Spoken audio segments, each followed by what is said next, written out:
Olá, ouvintes! Está começando mais um episódio do Bola na Agulha, podcast semanal sobre esporte e jornalismo esportivo, disponível nos principais tocadores de podcast e também no YouTube. A gente tem subido os programas por lá. Meu nome é Gabriel de Campos e ao meu lado, virtualmente, com muito entusiasmo, que eu apresento Guilherme Vefora. Guilherme, você está bem? Como você está? Você tem passado esses dias aí? Tem sido dias frios, né? Mas é muito gostoso, muito prazeroso chegar sempre no final da semana e encontrar meus amigos, encontrar o calor dos vossos abraços e poder trocar palavras aqui por este meio digital. E hoje, especialmente, aí, vou estar acompanhado de um vizinho meu que tá fazendo um show na varanda aqui. E passo a palavra agora para o nosso querido voz de veludo, Álvaro Logulo Neto. Como é que você tá, Álvaro? Tô bem, Guilherme. Saudações aí aos amigos do programa, saudações à nação, aos patrulheiros do Bola na Agulha, que podem acompanhar a gente, como sempre, nas redes sociais também, além de ouvir o programa. @Bola na Agulha, um só entre o N e o G. Você vai lá no Twitter, no Facebook, no Instagram, onde você quiser, onde você preferir, além do YouTube, onde a gente também sobe os programas na íntegra, para você poder escutar. É isso, e só antes da gente começar o programa, eu queria mandar um abraço para um dos nossos seguidores, um seguidor fervoroso que a gente tem nas redes sociais, Walter Galvão. Muito obrigado pela audiência, muito obrigado por caminhar com a gente no Bola na Agulha. Eu te deixo aqui um abraço caloroso. Eu também queria deixar um abraço aí para um amigo meu que tá sempre ouvindo a gente, Gabriel. Não, mas eu lamento porque você bem sabe, assim como o Álvaro, que tá previsto no regulamento que o programa só pode mandar um abraço por episódio.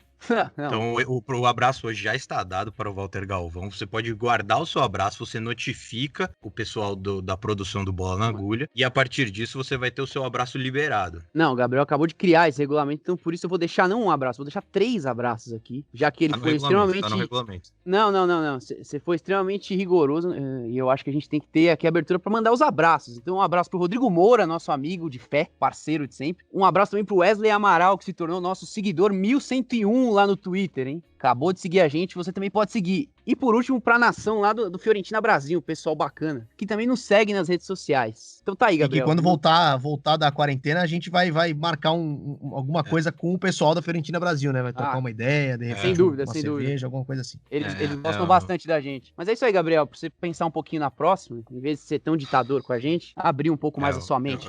Eu realmente lamento, apesar do pessoal da Fiorentina Brasil ser uma molecada boa, eu realmente lamento que vocês dessa atitude autoritária e completamente disruptiva... Autoritário da sua parte. Eu lamento o seu narcisismo, amigão. Eu e o Álvaro somos resistentes ao seu narcisismo e ao seu autoritarismo. Eu vou conversar com o pessoal da edição, então.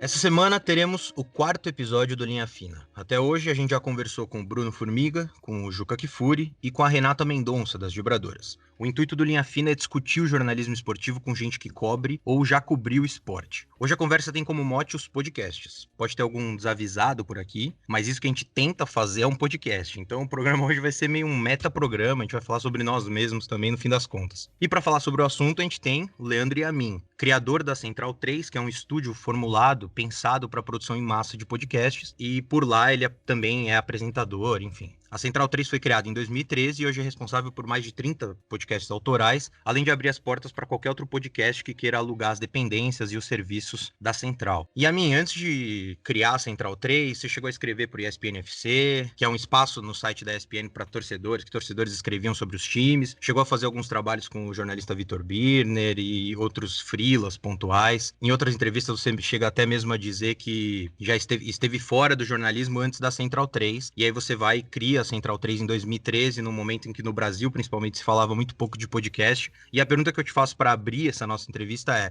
você acha que o brasileiro sabe fazer podcast? Ou ele acaba só replicando formatos consagrados, como televisão e rádio, numa nova plataforma? Um abraço, prazer receber o convite de vocês, Gabriel, Guilherme, Álvaro. Estou muito feliz de receber esse convite e conversar com vocês. Já digo de antemão que essa pergunta é bastante interessante, mas a resposta talvez não seja tão interessante quanto a pergunta, porque não é respondida por alguém que realmente estuda do ponto de vista técnico o que está se produzindo aqui e ali. Eu não faço essa comparação, até porque não sou habilitado para tal, né? Eu tento de fazer das nossas produções o melhor que a gente pode, tento manter alguns norteadores de qualidade de áudio e principalmente de qualidade editorial, de responsabilidade, mas é aquela coisa, né? Quem sou eu para eventualmente dizer que o brasileiro não sabe fazer? Eu não me sinto habilitado para ter essa opção de resposta. Mas eu acho que dentro do sim, e é porque a minha resposta é sim, o brasileiro sabe fazer podcast, a gente pode ramificar o olhar, a gente pode entender que o brasileiro faz podcasts de algumas formas. E acho que a principal delas, se a gente retroceder 20 anos aí na produção das pessoas que estão saindo da faculdade, que estão começando na carreira, a gente tinha aquela ideia que todo mundo queria fazer um blog, né? E todo mundo tinha como, em 10 minutos, ter um blog no ar, né? Tinha alguns serviços, e ainda tem, né? Serviços gratuitos, a pessoa fazia um blog e tinha lá uma maneira dela colocar suas opiniões, colocar o seu portfólio, de alguma forma fazer o seu trabalho independente. Podcast hoje é mais ou menos o que era o blog 15, 20 anos atrás, né? As pessoas estão entrando no mercado ou querem se colocar no mercado e às vezes você fazer um podcast, você ter um arquivo de áudio, uma série de arquivos de áudio, vale mais do que você fazer o famoso currículo, espera a impressora cuspir o currículo e fica aquele papel de 2, 3 páginas que fica meio anacrônico, que você entrega e não sabe se a pessoa realmente leu de verdade. Hoje em dia serve para isso. Em primeiro plano, né? Acho que a primeira camada é essa. O podcast, pra gente que é jornalista, ele tem essa finalidade. Eu acho que o brasileiro faz bem podcast porque o podcast não dá uma regra pro brasileiro ou para qualquer outra pessoa de como fazer da forma certa ou da forma errada. O podcast nasce com esse perfume, né? Com essa percepção coletiva de que ele pode ser feito de qualquer jeito, entre aspas, né? Você pode fazer em casa, pode fazer com o celular, pode fazer... É uma mídia que aceita o precário. Só que a gente, com o desenvolvimento da mídia, o mais número de pessoas que estão assistindo, mais possibilidades da gente melhorar um pouquinho a nossa produção, eu acho que o podcast aqui no Brasil está chegando num momento muito interessante, que é o momento do roteiro. As pessoas estão percebendo que não é só abrir o microfone e dar a sua opinião como daria por escrito 20 anos atrás num blog. 2, 3 horinhas de pesquisa para fazer o roteiro, uma horinha e meia para bater, redigir o roteiro, depois revisar, ler em voz alta, depois gravar o que está no roteiro e por fim editar. Acho que esse circuito está sendo cada vez mais repetido e eu acho que ele é uma forma técnica, uma forma, entre aspas, profissional de fazer o podcast que está crescendo bastante. Cada vez mais a oferta está sendo encontrada por aí. Esse é o caminho para a gente poder dizer assim, olha, a gente sabe fazer podcast da melhor forma possível, que é sempre tendo no começo aonde a gente quer chegar no fim, tendo o roteiro para fazer.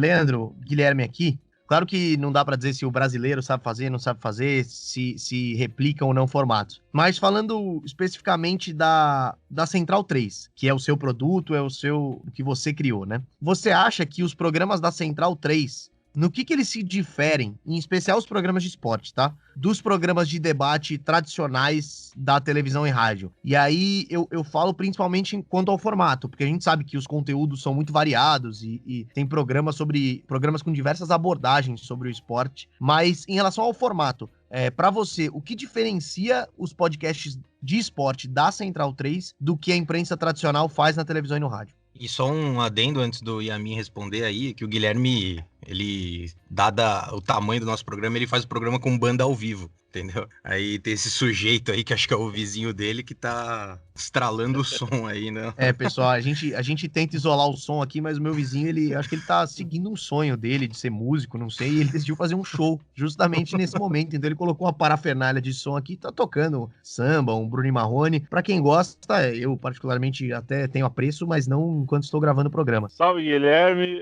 Poderia ser pior, você poderia ser vizinho do Roger Moreira. E estar ouvindo agora o Traje a Rigor.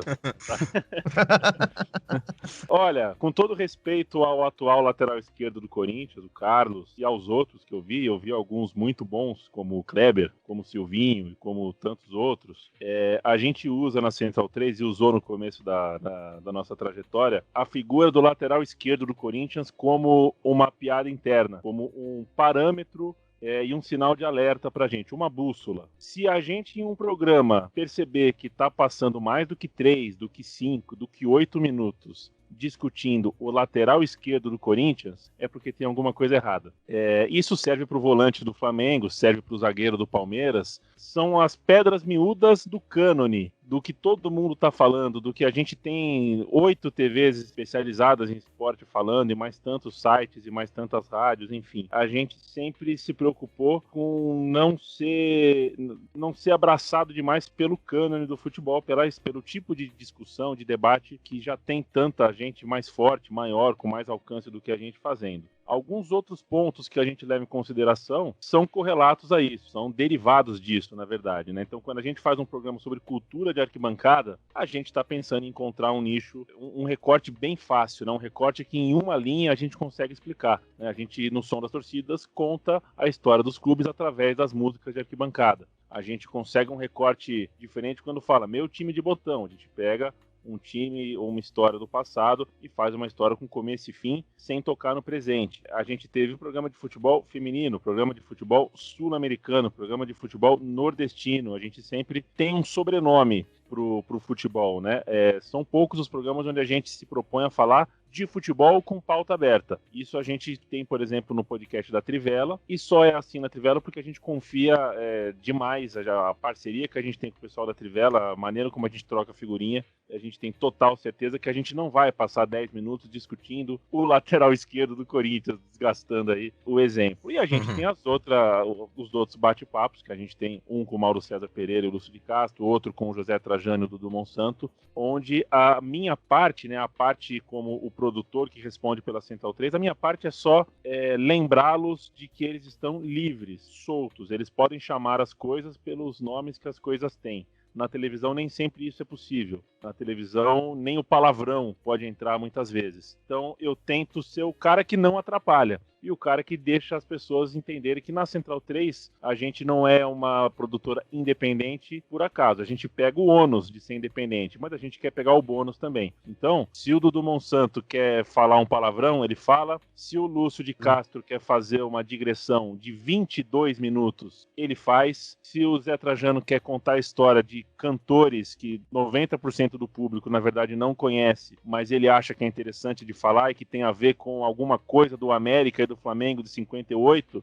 ele fala. A gente, então, se preocupa em dar essa liberdade, porque, de alguma forma, eles se aproximaram da Central 3, justamente porque, depois de muitos anos na televisão, é disso que se sente falta, né? São muitos anos trabalhando debaixo de um determinado controle das coisas, e a Central 3, ela só quer controlar o sentido de liberdade que essas pessoas que eu citei devem sentir quando a gente abre o microfone dentro da Central 3. E a mim, prazer conversar contigo novamente. Você até brincou sobre essa questão do lateral esquerdo do Corinthians, né? Essa piada sobre esses tipos de debate que aparecem na mídia, né? Esses debates sobre essas pequenas coisinhas que tomam um baita tempo dos programas. E durante os nossos outros 3 programas aqui dos Linhas Fina, a gente conversou muito sobre essa questão com os nossos convidados, né? Sobre o jornalismo em oposição ao entretenimento, principalmente na televisão. E tanto na fala do Juca Kfouri, quanto na do Bruno Formiga e da Renata Mendonça, a gente identifica que os 3 tocaram no ponto de que hoje em dia se faz necessário sair desses meios tradicionais se a gente quiser buscar um conteúdo um pouco mais profundo, de fato algo que tenha um teor mais investigativo, uma análise um pouco mais aprofundada, que não fique só nessas pequenas discussões superficiais do futebol, ou seja, é necessário migrar de plataforma. E muito porque o jornalismo esportivo da TV ele se inclinou bastante nos últimos anos para o entretenimento, né? Então tem esses quadros de comparação, quem é o melhor lateral esquerdo de qual time, para se manter no seu exemplo.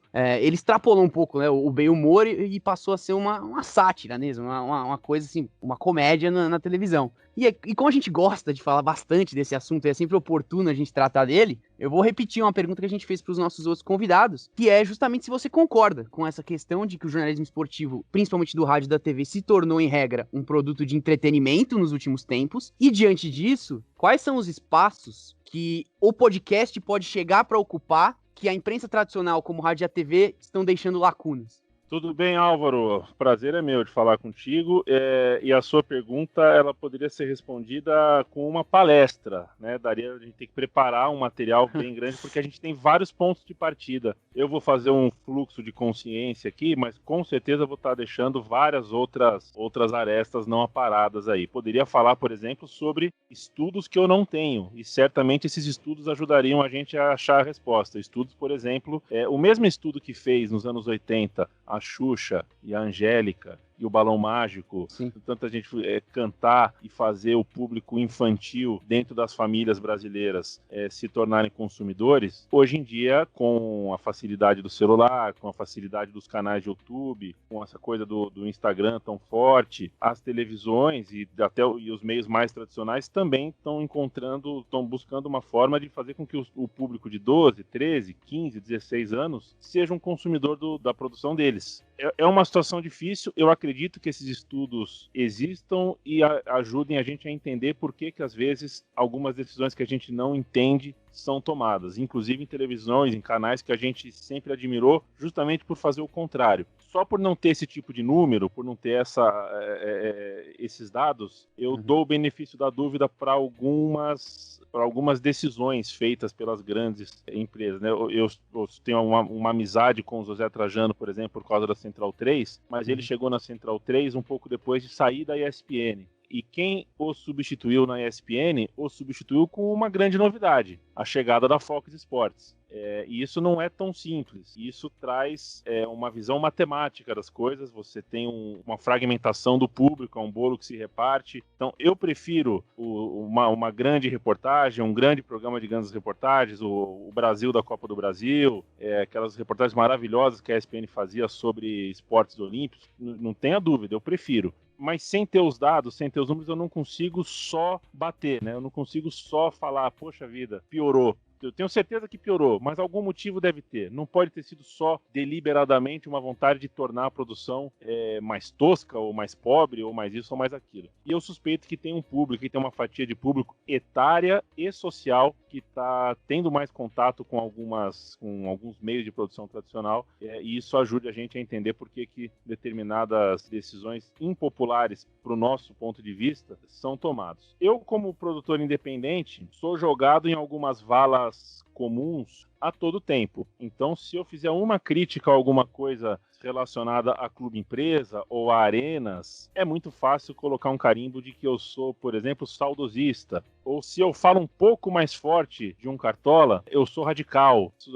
A leitura que muita gente faz do produtor independente é estereotipada também, e estereotipada para essa radicalização, né? Eu não me considero radical, eu só tenho a possibilidade de falar, por exemplo, que o presidente do Santos é um cafajeste. Na Rede Globo eu não posso falar isso, mas aqui eu posso, na Central 3 eu posso. Isso não faz de mim radical. Se eu disser que são as arenas que não gostam de mim, não gostam do público, não é o público que não gosta delas, isso não me faz de mim um saudosista. Eu reconheço que haviam problemas nos estádios à moda antiga e tudo mais. O Maracanã com 100 mil pessoas da década de 70 não era família, coisa nenhuma, era 99% de homens no estádio. A gente pode discutir isso também. Então, são dois pontos de partida, tá, Álvaro? Na verdade, é uma resposta que eu poderia aqui passar mais 5, 6, 8 minutos tentando encontrar caminhos, mas eu acho que eu dei essa explicação toda para dizer que eu sou a favor do bom humor. Eu adoro dar risada. No meu time de botão que eu faço com o Paulo Júnior, as pessoas muitas vezes não comentam do programa, comentam da risada que eu dou em algum momento do programa, porque o Paulo Júnior falou alguma coisa que eu achei engraçada. Não vejo nenhum problema no bom humor, na descontração,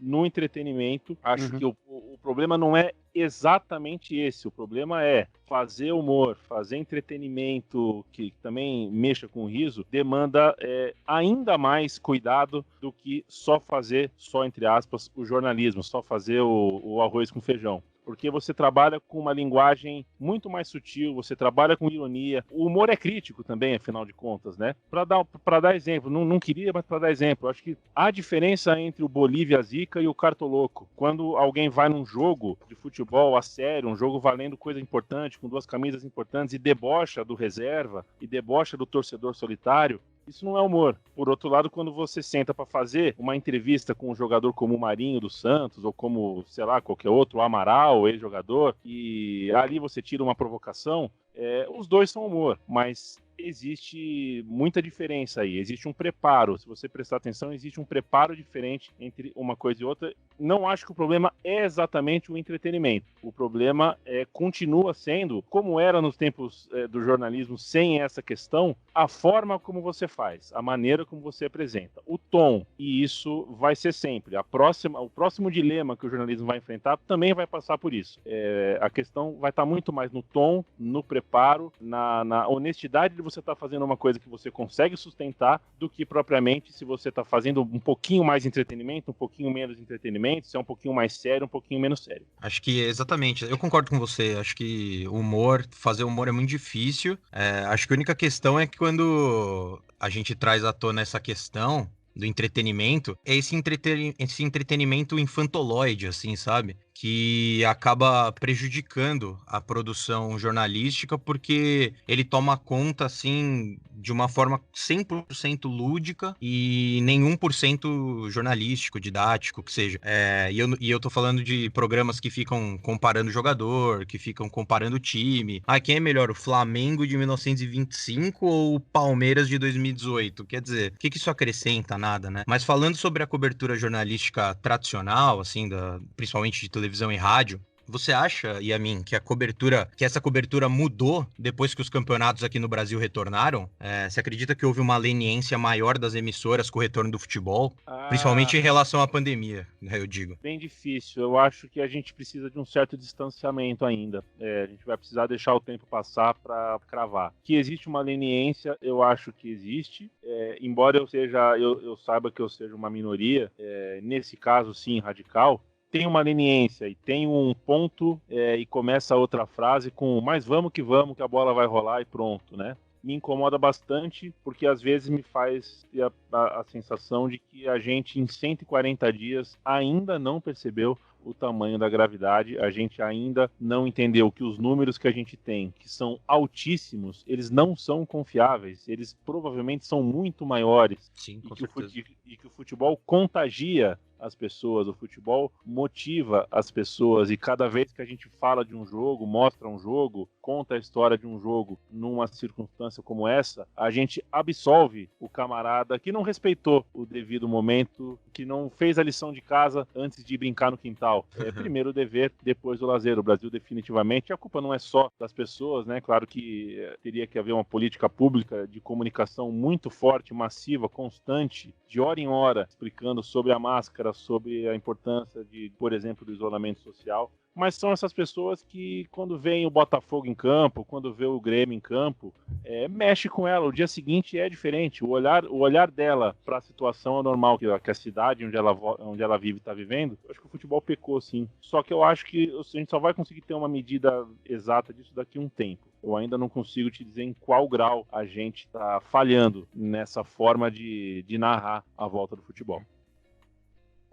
Leandro, você falou um pouco agora da pandemia e do retorno do futebol durante a quarentena, durante a paralisação, enfim. O que a gente percebe nos programas esportivos é que existiu um aumento de posicionamento por parte dos jornalistas em relação a essas questões envolvendo diretamente a pandemia da Covid-19, né? É que a gente chegou num ponto tão absurdo aqui no Brasil de pessoas defenderem o indefensável, que membros da imprensa esportiva que, por tradição recente, não gostam de falar sobre temas, não gostam, segundo eles, de politizar o esporte, têm se posicionado mais falando em grande mídia. E é justamente sobre esse tema que eu queria falar nessa pergunta agora. Porque existe, a gente nota isso no jornalismo brasileiro, em especial na grande imprensa e na grande imprensa esportiva, a tentativa de transmitir uma ideia de imparcialidade, né, entre aspas, de afastar do esporte questões sociais, questões políticas, enfim. E a gente sabe que na prática a imparcialidade, ela não existe, porque as nossas falas estão sempre carregadas de opiniões e de posições pela simples escolha de termos e tudo isso. Nós que a gente até aprende na faculdade, mas que muitas vezes depois não executa. E esses temas mais complexos, eles acabam sendo deixados de lado. E aí, a gente enxerga nos podcasts, e aí os podcasts da Central 3, boa parte deles, e claro, até pelas figuras consagradas, Trajano, Mauro, Lúcio, enfim, figuras que têm seus posicionamentos muito firmes, inclusive em determinados momentos na própria grande imprensa, a gente enxerga que os podcasts eles parecem abrir margem para um certo aumento nessa transparência, nessa clareza de posicionamento dos jornalistas, ou nessa liberdade para que quem faz podcast possa colocar mais as suas opiniões. Você acha que o streaming, por ser dessa forma, essa coisa mais faça você mesmo e tá menos amarrado às empresas de comunicação, ele é um espaço mais, vou usar essa expressão, mas talvez ela não seja exatamente a melhor. Ele é mais permissivo à parcialidade, no sentido de que não é como se ele desprezasse o método jornalístico, muito pelo contrário, ele também se utiliza do método jornalístico, mas ele é mais aberto para que os jornalistas se posicionem e demonstrem suas preferências e até mostrem que muitas vezes essas amarras da grande imprensa, elas são equivocadas? Olha, a questão da expectativa com a parcialidade do jornalista no Brasil é muito louco, né? Se o carteiro estiver andando à paisana, o cachorro não corre atrás. Se a mochila do carteiro estiver sozinha na calçada, o cachorro não late para ela. Se o carteiro estiver com a mochila do carteiro, o cachorro se rebela. Eu quero dizer com isso que as pessoas querem imparcialidade, mas ao verem um representante dessa imparcialidade, começam imediatamente a especular para que time essa pessoa torce. E se elas forem contrariadas em alguma coisa que elas ouvem, elas vão tentar entender que elas estão contrariadas provavelmente porque o cara é da cidade tal, ou torce pelo time tal, ou tem determinada função, ou é a empresa dele que manda ele se comportar assim ou assado. Então, a gente tem uma questão patológica, uma questão que a gente realmente precisa pensar bem sobre que tipo de imparcialidade a gente realmente quer enxergar, né? O que a gente mais vê é torcedor que acusa a parcialidade dos que torcem pelo rival, ou dos que supostamente defendem o clube rival, mas do clube dele ele reivindica, né? Eu torço pelo Palmeiras, o Mauro Betting é palmeirense também, meu amigo. E diariamente o Mauro Betting tem que lidar com palmeirenses que pedem parcialidade da parte dele. Pô, você é palmeirense e tá falando isso do Corinthians? Que absurdo. São os mesmos caras que depois, quando ouvem alguma coisa que parece defender um clube rival, falam, olha só, esse cara é parcial, esse cara é clubista, tudo mais. A gente tem uma questão muito importante para debater no futuro sobre essa coisa da parcialidade e imparcialidade. Quando a gente entra na seara que a gente pode chamar de política, porque não tem como a gente não falar que a gestão da pandemia no Brasil se tornou uma questão política, ao passo que a figura máxima do país recomenda cloroquina e não recomenda nenhum outro tipo de tratamento, nenhum outro tipo de ação política pública, né? A gente não tem qualquer organização pública sobre conscientização da população, não tem nada, né? Mesmo para conseguir R$600 na Caixa Econômica, as pessoas, muitas delas não conseguiram. Então é uma questão política. Não deveria ser, mas é. Só que antes disso é uma questão de cidadania. A gente vive num futebol brasileiro no qual os grandes clubes blindam a sua rotina, né? São 3 camadas aí de blindagem. O jogador vive num lugar blindado, vai ao clube num carro blindado, a entrevista coletiva é feita a 5, 6 metros de distância do entrevistador, por microfone, o cara tem direito a uma pergunta, não tem direito a réplica, tréplica, é uma coisa sem graça, é uma coisa chata, é uma coisa que não permite que se desenvolva uma história, uma narrativa. No fim das contas, as pessoas que trabalham cobrindo um clube de futebol vão embora com a percepção de que quase nada do que realmente está acontecendo ali no clube deu para extrair. Essa chatice, inclusive, essa rotina, é de alguma forma parte da explicação de por que tantos programas estão tentando uma outra forma, um outro modelo, porque depender do dia a dia dos clubes grandes hoje, contar com o nada, né? Com a resposta sobre nada, com entrevistas sobre o nada, imagens de fim de treino sobre o nada, e de alguma forma o futebol se tornou muito habituado a isso, né? A imagem do treino que não diz nada, o jogador que não diz nada, o técnico que só fala quando lhe convém, o cartola que quando fala você ouve, mas sabe que não acredita no que ele está falando, e cria-se uma relação viciada, na qual parece que não tem a fagulha, né? A fagulha de uma eventual revolta, de um eventual roubo, né? Não tem um desabafo, parece que as coisas são tão difíceis, tão amarradas ali, e talvez a pandemia tenha ajudado pelo menos a enxergar, não a resolver, mas pelo menos a gente enxergar que o futebol tem uma relação de contágio. Ele não é um contágio de vírus, né? Mas é um contágio de páginas vazias, né? Um contágio de contatos artificiais que não existem e que fazem parte, sim, também da nossa profissão. São jornalistas que muitas vezes vão ao clube sabendo que não vai ter pauta para nada, vai precisar achar uma informação ou outra. Muitas vezes a informação hoje em dia chega pelo assessor de imprensa em um WhatsApp, né, um grupo de WhatsApp que tem 50, 60 jornalistas, então é a mesma informação que chega para todo mundo ao mesmo tempo. Aí começa a chover aquela informação na timeline do Twitter, em qualquer lugar, e é a mesma informação dada por todos. Está cada vez mais difícil de apurar de uma maneira bacana, de uma maneira própria, né? De uma maneira exclusiva. E eu acho que talvez a pandemia mostre um pouquinho do brio que está perdido. Deveria mostrar também do lado de lá, né? Eu gostaria de ter ouvido algum jogador falar: não vou treinar, não vou jogar. Faltou essa voz da parte deles. Mas da nossa parte, eu acho que mexeu um pouquinho com o brio de alguns. De fato, deu uma sacudida, né? Deu uma sacudida. A relação que ao longo dos anos pareceu tão viciada e continua sendo, evidentemente, e a gente precisa discuti-la também, mas acho que a pandemia conseguiu provocar algumas pessoas a falar: essa situação está insuportável, essa situação, essa maneira, já é difícil a gente contar uma história nesse ambiente, nesse astral, nesse contexto de pandemia, está se tornando realmente impossível, vai contra qualquer coisa que a gente possa inventar, que não tem da onde eu tirar tempero para esse arroz. É mais ou menos por aí que eu enxergo. Tá dando uma provocada, sim. Né? Isso que você falou é bem interessante, porque eu trabalhei em uma emissora cobrindo esporte, o Álvaro também. O dia a dia, assim, do jornalismo que se faz nessas empresas é completamente engessado, né? O repórter vai pro clube fazendo uma pergunta que o jogador já sabe que ele vai responder e o repórter já sabe que ela vai ser feita, independentemente se é ele ou não a fazer. E em cima disso ele monta um VT completamente inócuo, né? Que como você diz, é o nada, né? É o cara cobrindo o nada. Umas imagens de treino que, se ele não pegar, se o câmera esquecer de filmar e se for lá no arquivo da emissora e procurar um treino de 2 meses atrás, não vai fazer diferença nenhuma, sabe? Posso dar um exemplo? Por favor. Aconteceu uma vez no Palmeiras que a entrevista era com o Fernando Praz. Vou ser bem rápido. O Fernando Praz se machucou no fim do treino e teve que ser levado para exame e tudo mais. E levaram o Luan, o atacante pela esquerda, né? Um ponta, que tava há não sei quanto tempo sem jogar, tava voltando de empréstimo. E no dia seguinte,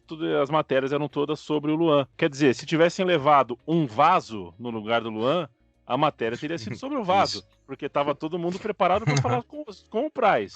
Não, foi o Luan. Aí a matéria é o Luan. Aí é complicado. E também tem esse outro lado que você ponderou, né? É muito difícil a gente virar pro repórter e falar: cacete, hein, cara, você vai lá pra fazer a mesma merda todo dia, mas faz a mesma pergunta sempre. É um pouco complicado, porque talvez esse pessoal só esteja na ponta de uma linha que é muito maior, né? E sobre esse aspecto, você e a mim você deixa transparecer em todas as respostas que você dá, mas você já foi muito claro em relação a isso em outras situações, que você acredita sim, claro, que o esporte tem um fator de mobilização social, que ele tem um aspecto sociocultural que circunda ele o tempo inteiro e que mexe com o milionário até o cara que tá na última classe possível social. Você acha que a imprensa lembra disso na hora de fazer a cobertura diária? E não exatamente o repórter, beleza, a gente pode até dar essa brecha, mas talvez quem pense, quem monta os programas, quem faz os programas, será que essa galera lembra disso? Acho que varia muito, mas eu tenho a Central 3 há 7 anos e meio, né? Então já é bastante tempo que eu tô fora de qualquer preocupação, por exemplo, que alguém vai ter quando tiver no Switcher controlando o programa do Neto na Bandeirantes, por exemplo. Porque ali você tem a pressão do número, a pressão da audiência, e ali, na verdade, você vive como um animal silvestre que precisa conseguir a comida do dia, né? Não é como eu ter um programa na Central 3 que se der X ou 1000X de audiência, não tem problema. Eu posso pensar a médio prazo, a longo prazo. Ali não. Ali é a caça do dia. Eu preciso alimentar hoje. Eu preciso achar de números hoje. Não dá para eu pensar amanhã e nem depois de amanhã. É cruel pensar nisso. Me incomoda pensar nisso, porque se a gente pensar muito nisso, a gente começa a achar que a falta de qualidade é uma virtude em alguns casos. Eu nem estou falando especificamente usei o exemplo do programa do Neto, mas não quero dizer nada sobre esse ou aquele programa. Até porque o Neto carrega o entretenimento do país nas costas, né? Exato, e o Neto tem... Não, hoje eu acordei 5h30 da manhã de descobrir, não sei, porque eu fiquei na cama esperando amanhecer, e passei uns 20, 25 minutos vendo um Twitter que é só vídeo do Neto brigando com as pessoas no ar, e enfim, acaba divertindo. E ele mas é aí que tá, né? Um dia ele gritou que o Corinthians ia perder o campeonato. O Corinthians, aquilo foi tão famoso, fez tanta fama, deu tão certo. Na semana seguinte ele estava quebrando uma televisão no ar, jogando uma TV no chão. Sim. Aí a TV já não foi espontânea, entendeu? Aí quebrar a TV já não foi espontâneo. Mas é de alguma forma a repetição do que deu certo ontem, por instinto tem que dar certo amanhã, a gente tem que tentar alguma coisa. E aí você começa a entender por que às vezes é no grito, e às vezes literalmente no grito, né? Que algumas produções são feitas. Tem que ser no grito, tem que ser na polêmica, porque eu não quero que o público goste se eu sou o diretor, né? Num caso desse, eu não estou preocupado com... É o português que chega no Brasil e não está preocupado com se a gente vai ter madeira, se a gente vai ter floresta. Não, eu preciso colonizar isso aqui agora, é hoje. Eu preciso resolver a minha questão hoje. Então, muitas vezes a visão é essa. É preciso do número hoje, é preciso causar aquela coisa dentro da pessoa, aquele ímpeto de comentar alguma coisa na rede social, causar aquela revolta, aquela discordância aguda, muitas vezes causar propositalmente o discurso tóxico, né? O discurso de ódio. Às vezes isso é provocado, às vezes isso é calculado por algumas produções. Isso é muito lamentável, mas é também compreensível. Não significa de forma nenhuma que eu goste que seja assim, mas a gente vive... que você usou agora há pouco a expressão ponta do processo, né? Tem algumas partes do jornalista que está na coletiva, ela é só uma pontinha do processo, e tem atrás do diretor do programa tem o diretor da editoria, atrás dele tem o diretor de programação, e depois tem o presidente da TV ou da rádio. Diretor financeiro.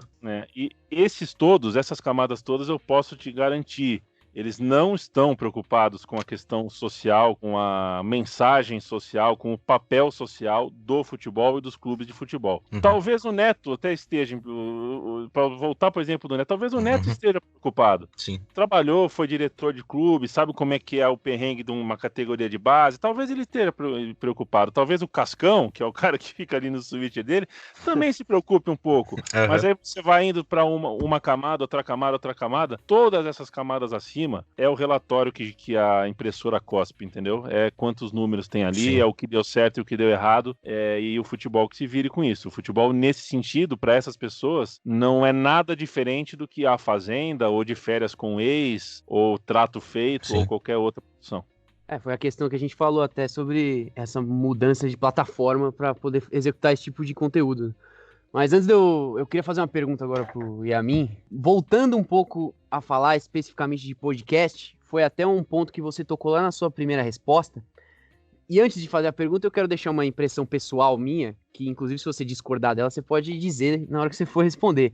Eu trabalhei com redes sociais, né, por algum tempo, e eu acho que rede social e podcast são semelhantes no seguinte sentido.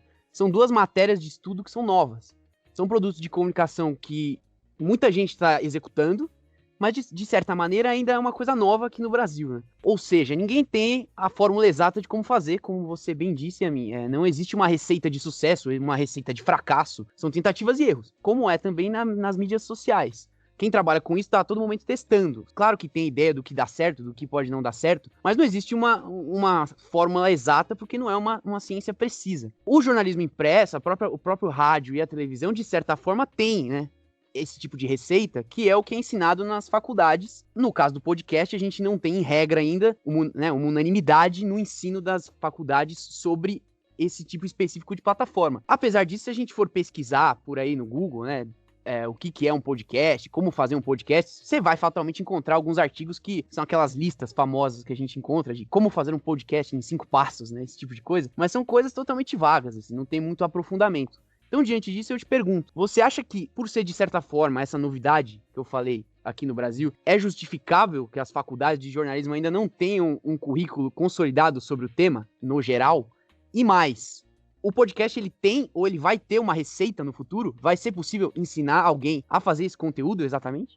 Olha, Álvaro, bom, eu acho que as faculdades já deveriam estar pensando em tratar o podcast como algo além de um Netflix de rádio, né? Como eu já tantas vezes já ouvi, porque acho que entender qual é a natureza básica do podcast é entender qual é a demanda básica do público de hoje. O ouvinte de podcast, ao contrário da pessoa que consome televisão ou rádio, ela escolhe o programa e ela ouve a partir do segundo 1, né? Se eu ligo a TV agora, eu pego um programa no meio. Isso não acontece com podcast. Ninguém liga o aparelho de podcasts e pega um podcast no meio, certo?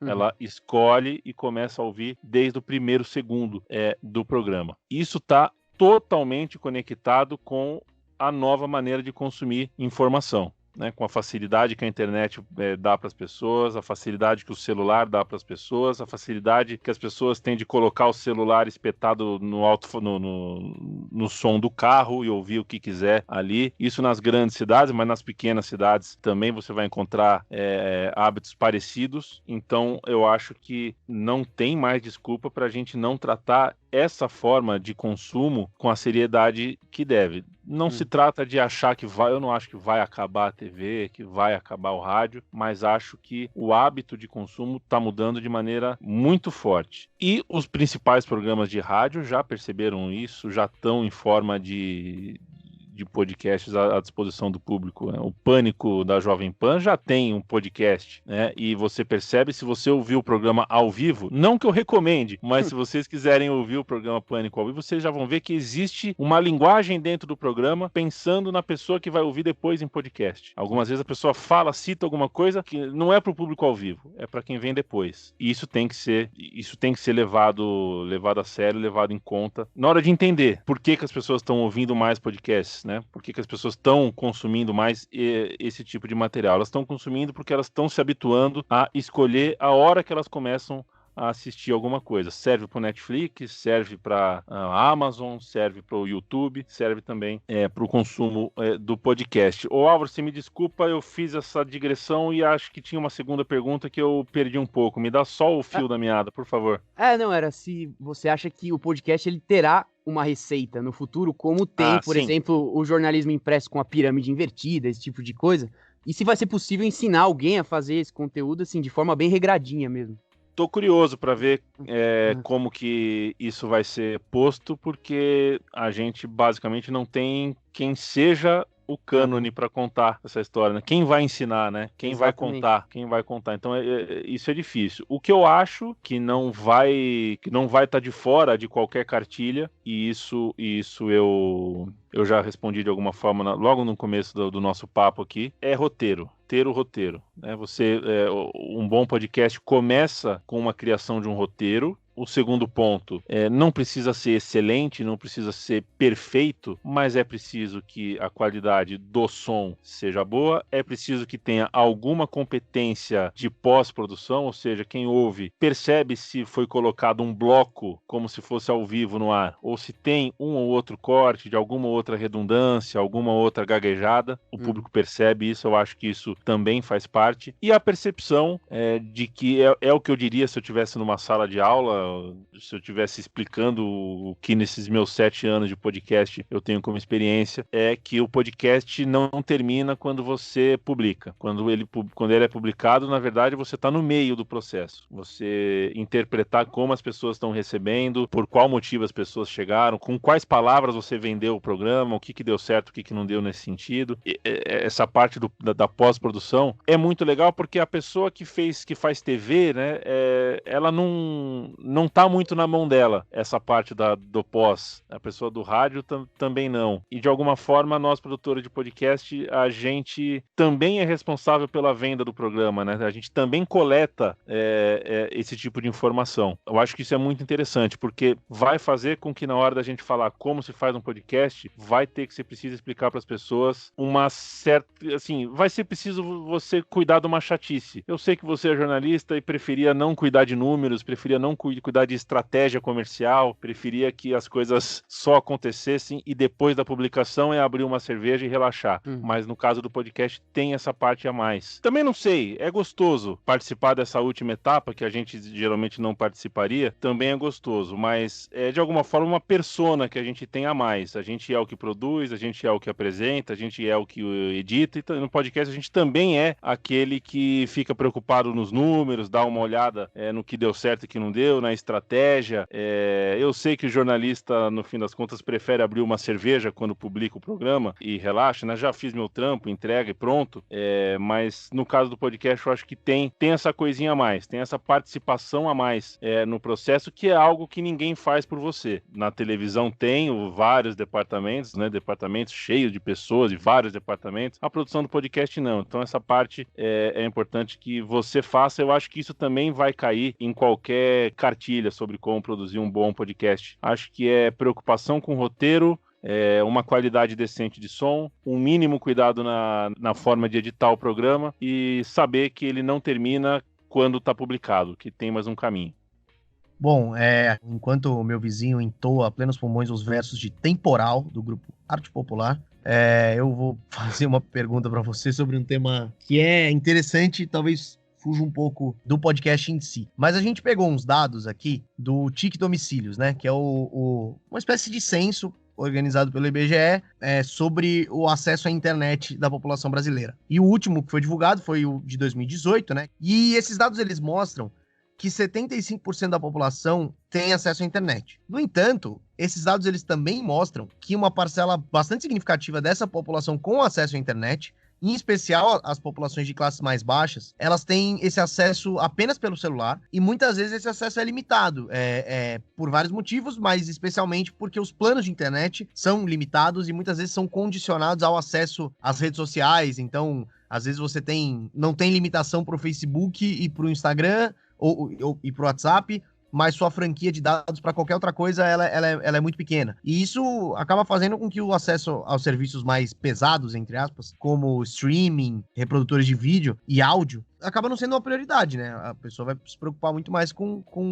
se comunicar e com acessar as redes sociais. E isso tem uma série de implicações no acesso a notícias e tudo mais, mas também tem implicações no acesso aos podcasts. E agora no cenário da pandemia, que é um cenário em que muita gente começa a produzir mais e mais podcasts, né? A gente tá vendo pipocar aí, toda semana tem um podcast novo, enfim.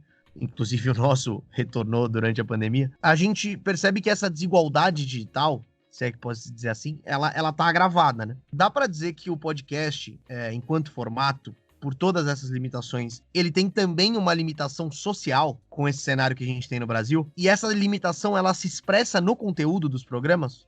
Eu não tenho dúvidas que sim, que existe um corte social, até porque se não houvesse nenhum tipo de empecilho social, pode ter certeza que a gente teria abrasileirado esse nome, né?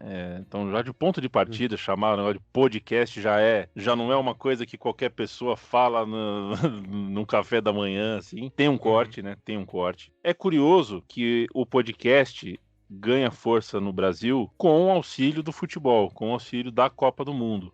Em 2013, na Copa das Confederações e depois, no ano seguinte, na Copa do Mundo, os países sedes dessas competições aqui no Brasil serviram como lugares testes para o 4G. E aquela experiência depois foi amplificada para outras capitais. Hoje, o território brasileiro já está em quase todas, não sei exatamente o número, mas o normal é que todas as grandes e médias cidades tenham 4G. Ensejou, né, essa entrada do 4G pós 2014, ensejou um aumento do plano de dados de telefonia, porque as pessoas então passaram a ter mais demanda de mais uso de coisas no celular, e o podcast cresceu daí. Continua sendo insuficiente para um público que a gente imagina como público potencial brasileiro que tem o celular na mão, para o público que existe de podcast. Você imagina que a gente pode crescer muito mais nesse público. Ao mesmo tempo, eu digo que sim, tem um corte social, só que ao mesmo tempo eu digo que, foi exatamente por causa dessas pessoas que têm um pacote de dados no celular que o podcast conseguiu sair do anonimato, ou do quase anonimato, ou do modal de comunicação que só servia ao nerd do nerd, ou ao público bem específico, bem nichado. Hoje já tem uma democracia de temas muito maior, eu acho que se deve muito a isso, mas, enfim, 5 anos atrás, você tinha no Brasil menos de, eu não sei, entre 5% e 10% de pessoas usavam telefones da Apple. E, no entanto, dentro desses 5 a 10% de pessoas, de 70% a 80% das pessoas que ouviam podcast ouviam pelos celulares da Apple. E os outros 90%, 95% de pessoas que têm um celular Android? Onde estavam essas pessoas que não ouviam podcast pelo celular? São perguntas, né? É um corte social também. A pessoa que tem o celular da Apple, a gente presume, pela experiência aí de enxergar quanto custa, para qual finalidade se usa, tem um corte social aí entre o que usa esse celular e o que usa o outro. Então, a gente teria alguns exemplos para mostrar que sim, rola um corte social, rola uma separação. Como toda separação social, ela precisa ser combatida, mas eu só precisava fazer mesmo essa ressalva, né? Historicamente, é a partir do momento que as pessoas têm um pacote um pouco melhor de dados no celular que o podcast deixa de ser uma coisa totalmente marginalizada e se torna um pouquinho mais popular. Muito longe ainda de ser popular o suficiente, mas a popularidade do podcast hoje se deve a esse movimento. E chegando já pro final da nossa entrevista, Yami, eu vou fazer uma analogia aqui em tom de brincadeira e uma provocação também, porque você já comentou ao longo do programa sobre a questão das arenas, né? Essa discussão é eterna, né? Dos estádios, os estádios raiz, né? Esse termo que a galera gosta de usar, e as novas arenas, que sofreram um processo de elitização, claro, com custos mais caros de ingresso, uma mudança no perfil dos torcedores, mas de modernização também dos estádios, né? Então, partindo para essa analogia, a gente poderia dizer que o rádio é aquele estádio tradicional, raizão, e o podcast é a nova arena?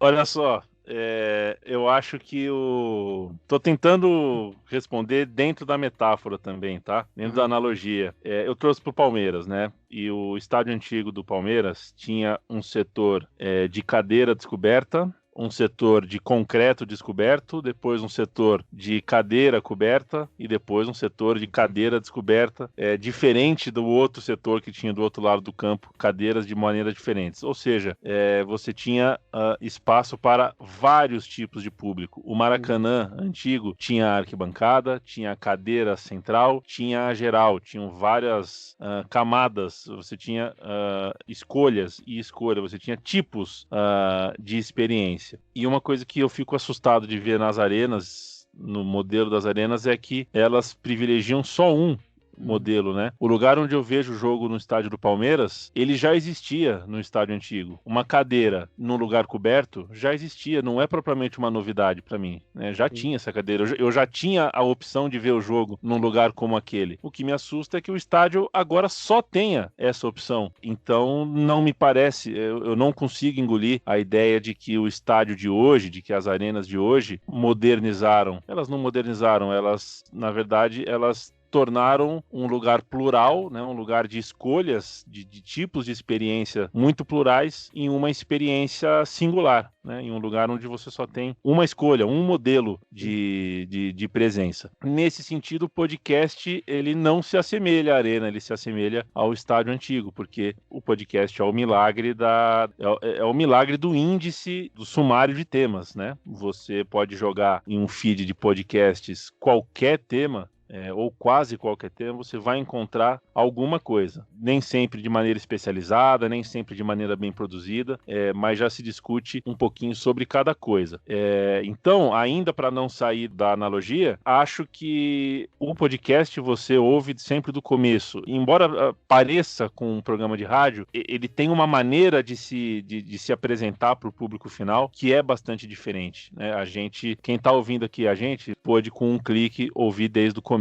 Isso o rádio nunca ofereceu. E eu acho que nesse sentido o podcast oferece um luxo que se parece mais com o luxo de uma arena do que com o luxo de um estádio antigo. O estádio antigo era perrengue, como é o perrengue de você ligar o rádio e tem que dar sorte de você não tá atrasado. Se você perder, você perdeu. O podcast ele é um estádio antigo com um cappuccino que eles servem, né? É isso, então.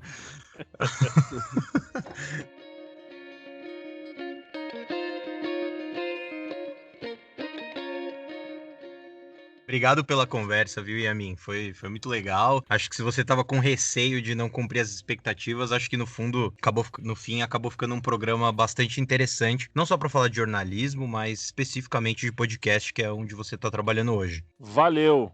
Agradeço vocês, Álvaro, Gabriel, Guilherme. Gostei que você usou a expressão conversa, né? Porque eu acho que essa é a ideia. Embora pareça ser uma entrevista, eu faço questão de ter uma conversa com vocês, justamente por aquilo que já apontei, né? Nós estamos aqui tateando uma coisa que é do nosso universo afetivo, também do nosso universo profissional, mas longe, muito longe de querer fechar a questão e de querer ter qualquer tipo de resposta definitiva.